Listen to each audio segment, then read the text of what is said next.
I have absolutely no doubt at all that this was a regime change operation. In fact, it's clear to me that the government in Nepal was aware that something was being prepared, and that's why they made this hurried decision to try to block the social media platforms, because they probably sensed that something like this was coming.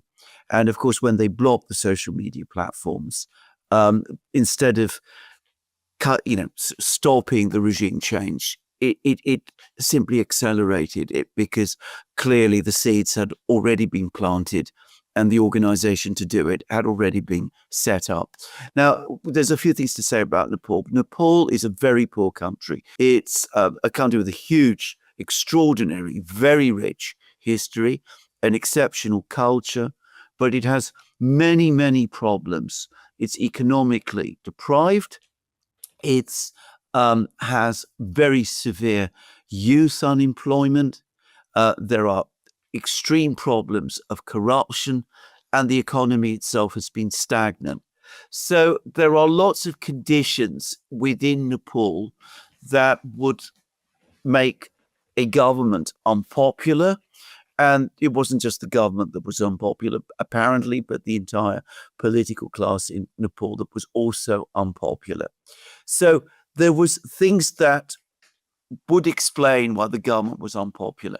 But what we saw was so clearly part of a regime change operation that, as so often happens, what it seems to me clearly took place on this occasion was that the people who were behind this regime change, this color revolution, basically took advantage of the brittle conditions in Nepal. They could see that the government was ripe for overthrow, and they moved to overthrow it. And I've no doubt that that was what happened. If something happens because social media sites are closed down, if no political party to speak of is involved in these protests, if there's no visible leader to them, all of that is clearly the hallmark of something that is being organized and being prepared from behind the scenes and ultimately from abroad.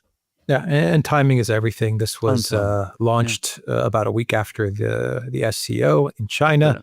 Correct. Where we saw a detente between India and China. And of course, Nepal has a history with both countries, a connection to both countries, and a business investment from both countries, and a notable investment from China into